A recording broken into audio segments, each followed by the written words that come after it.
কি করছো দেখ, আমি বলছি নাকি আজকে মানে দেখো তোমরা, আমি বলছি নেল করবো, বলছে নাকি আমার পয়সাটা আমি ধ্বংস করবো বেকার। তাই কি 2 দিন পরে ছুঁচবি নেল হলুদ হলুদ হয়ে যাবে। আমি কি ডান হাতে ডান হাতে হলুদ আমি খাই বলে। আজব মানুষ তো। আমি আমার জন্মদিনের জন্য নেলটা, ভগবান যেটা দিয়েছে সেটা নিয়ে খুশি থাক। আমার জন্মদিনের জন্য নেলটা করছি, তাও তো মানুষ মেকআপ করে, হেডে ব্যাটে ফেশিয়াল মিশিয়াল অনেক কিছু করে, আমি সেগুলো করছি না, জাস্ট নেলটা করছি আমার জন্মদিনের জন্য। এইটুকুনি দিবি না আমার জন্মদিনে? জন্মদিনে আমি কি করি ভাই? তোর কি কি মেয়ের নাকি তা ছেলেদের কিছু করার থাকে না? বিচি একটান করবি তুই? আমি তো সবাই তোমরা জেনে রাখো, সামনে আমার বার্থডে আসছে, কবে সেটা বলবো না, ঠিক আছে? আসছে আর 2-1 দিনের মধ্যে। আর ওই জন্য আমি নেল করব। তো নেলটা কেমন করবো আর কার কাছ দিয়ে করবো সবাই 6 তারিখ জন্মদিন ওর, 6 তারিখ, 6 ডিসেম্বর।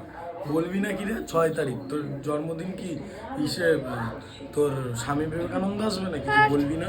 হ্যাঁ চল। তো যাই হোক, তোমাদের আমি দেখাবো নেলটা কেমন করছে, কার কাছ দিয়ে করছি। কিছু বলতে চাস? না, যার কাছ দিয়ে করছিস পয়সা দিলে দেখাবি, নাহলে দেখ। দিস ইজ জোক, জোক পোকা, জোক।